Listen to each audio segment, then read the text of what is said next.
Student. Class 11th में हमारा chapter number 4 व्यावसायिक सेवाएं चल रहा था, जिसमें हमने अपनी टेलीकॉम सेवाओं के बारे में, बीमा के बारे में, संप्रेषण सेवाओं के बारे में, बैंकिंग के बारे में सारी जानकारी हासिल की। सेवाओं के क्रम में ही हम आज आगे चलते हैं और आज हम पढ़ने जा रहे हैं सेवाओं का अगला एक और सेवा, जिसका नाम है परिवहन। परिवहन आप सभी जानते हैं, इसको हम ट्रांसपोर्टेशन भी कहते हैं। ट्रांसपोर्टेशन का भी बड़ा महत्वपूर्ण रोल होता है व्यावसायिक क्रियाओं के अंदर। परिवहन में भाड़ा आधारित सेवाएं तथा उसकी समर्थक एवं सहायक सेवाओं को सम्मिलित किया जाता है।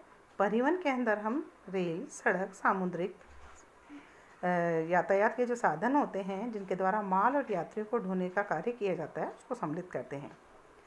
परिवहन के बारे में, उसके माध्यमों के बारे में हम पहले भी कुछ जानकारी हासिल की है। आप सभी जानते हैं, सड़क, रेल तथा सामुद्रिक यातायात के जो साधन होते हैं, उनकी अपने कुछ लाभ और हानियाँ होते हैं।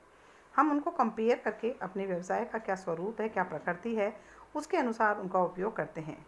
ये सभी सेवाएं अलग अलग व्यवसाय की प्रकृति के अनुसार अलग अलग तरीके से महत्वपूर्ण हो सकती है। और ये सेवाएं हैं जो व्यावसायिक लेन देनों को गति प्रदान करती है।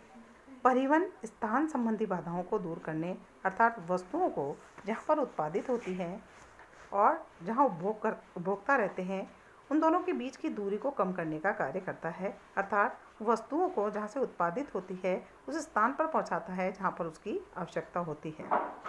हम अपनी आर्थिक अर्थव्यवस्था की आवश्यकता के अनुरूप परिवहन प्रणालियों को विकसित करना होता है।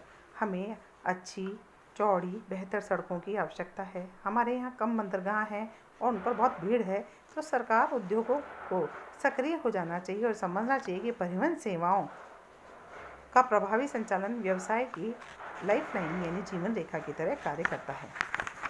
कृषि एवं खाद्य क्षेत्र में परिवहन और संग्रहण प्रक्रिया के दौरान उत्पादों की भारी हानि होती है। कहते हैं कि एक स्थान को दूसरे स्थान पर ले जाओ तो झीझक अवश्य होती है। कुछ चोरी की आकांक्षा, कुछ प्राकृतिक कारण हो सकते हैं, कुछ मानवीय कारण होते हैं, जिसके कारण उत्पादों को भारी हानि का सामना भी करना पड़ सकता है। इसलिए आवश्यक है कि परिवहन जो सेवा है वह सुदृढ़ होनी चाहिए। नेक्स्ट टॉपिक जो हम पढ़ने जा रहे हैं सेवा का रूप है, वो है भंडारण, जिसको हम स्टोरेज भी कहते हैं।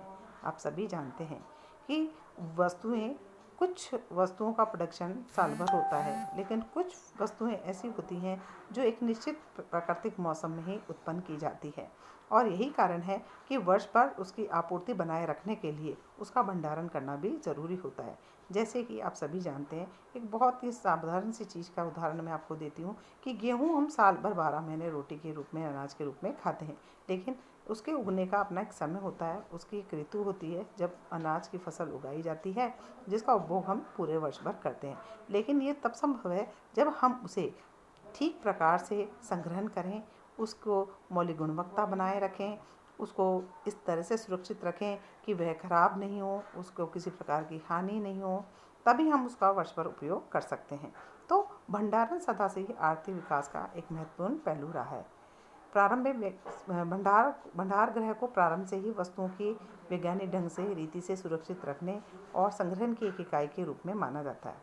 इसमें मौलिक गुणवत्ता, कीमत, उपयोगिता बनी रहती थी। भंडार गृह में माल रेल, ट्रक, बैलगाड़ियों आदि से आता है। यानी भंडार गृहों में माल कहाँ से आएगा? किसी न किसी प्रकार के परिवहन के साधन का उपयोग किया जाता था और लाकर भंडार गृह के अंदर संग्रहित कर दिया जाता था। पहले के ज़माने में भंडार गृह में संग्रहित करने के लिए लोग माल ढोआ करते थे, फर्श पर ढेर लगा दिए जाते थे।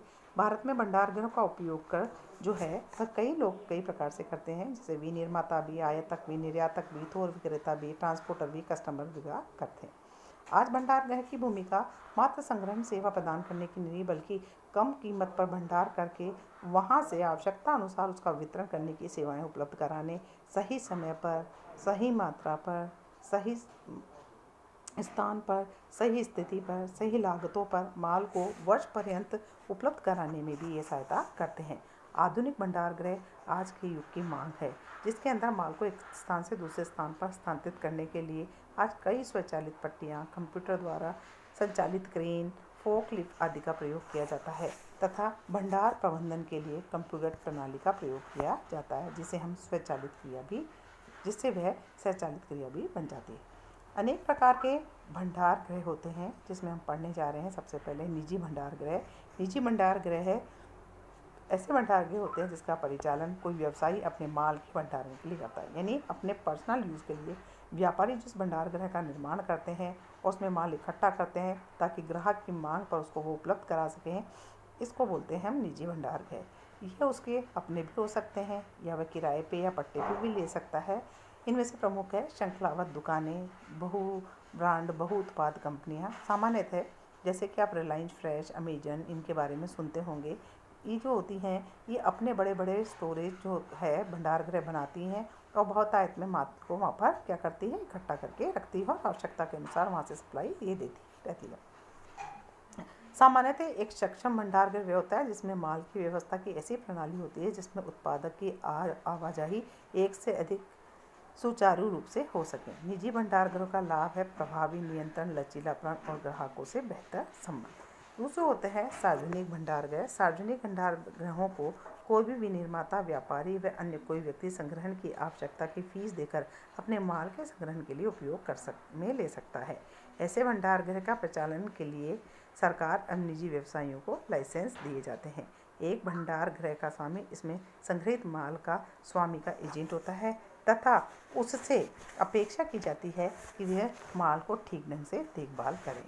ये भंडार गृह रेल एवं सड़क से परिवहन जैसी सुविधाएं भी प्रदान करते हैं जिस पर माल की पूरी सुरक्षा का उत्तरदायित्व होते हैं। छोटे विनिर्माताओं के लिए सर्वाधिक सुविधाजनक प्रणाली है ये, क्योंकि वे अपने भंडार गृहों का निर्माण स्वयं नहीं कर सकते हैं। इन भंडार गृहों के अनेक लाभ होते हैं। ये जगह जगह स्थित होते हैं, इनकी लागत निश्चित नहीं होती है तथा ये पैकेजिंग और लेबलिंग लगाने जैसी मूल्यवर्धन सेवाएं भी प्रदान करते हैं। तीसरे होते हैं बंधक गोदाम गृह, माल गोदाम। इसमें ये वे गोदाम होते हैं, वे माल गोदाम होते हैं जिसमें सरकार बिना आयात किए आयातित माल को रखने के लिए लाइसेंस मिला होता है। आयातकों को जब तक वह आयात कर भुगतान नहीं कर देती, बंदरगाह या हवाई अड्डे से माल को ले जाने की अनुमति नहीं होती है। ऐसा तभी हो सकता है जब आयातक पूरे आयात का भुगतान करने की स्थिति में नहीं होता है या फिर पूरे माल को तुरंत आवश्यकता उसे नहीं होती है। कस्टम अधिकारी जब तक माल को बंधक यानी रोके रखता है अपने गोदामों में, जब तक कि आयात कर का भुगतान न कर दिया जाए। इनमें रखा माल बंधक माल कहलाता है क्योंकि एक तरह से गिरवी का रूप होता है। इन भंडारगृहों में बाइंडिंग, पैकेजिंग, लेबलिंग, श्रेणीकरण, मिश्रण करने की सुविधाएं भी प्रदान की जाती है। आयातक अपने ग्राहकों को लाकर वस्तुओं का निरीक्षण कराते हैं और उनकी आवश्यकताओं अनुसार उनकी पैकेजिंग कराने की सुविधाएं भी प्रदान करते हैं। इस प्रकार वस्तुओं के विपणन में भी क्या करते हैं, ये बंधक माल गोदाम जो होते हैं सहायक होते हैं। आयातक की आवश्यकता के अनुसार कुछ भाग को ले जाया जा सकता है तथा आयात कर का भुगतान इस प्रकार से किस्तों में भी किया जा सकता है।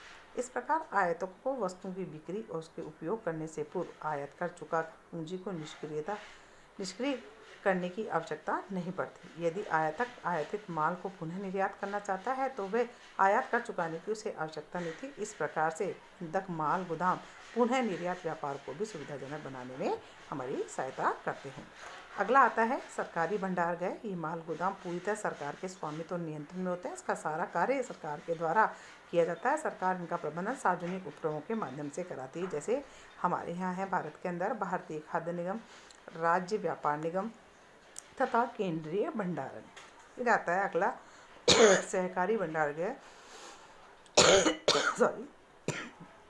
ये विपणन सहकारी समिति तथा कृषि सहकारी समितियों ने अपने सदस्यों के लिए निजी भंडार गृह स्थापित किए हैं जिन्हें हम सहकारी भंडार गृह कहते हैं। तो आज हमने पढ़ा परिवहन और भंडार गृह के प्रकार के बारे में। भंडार के गृह के क्या कार्य होते हैं इसको हम हमारे नेक्स्ट लेक्चर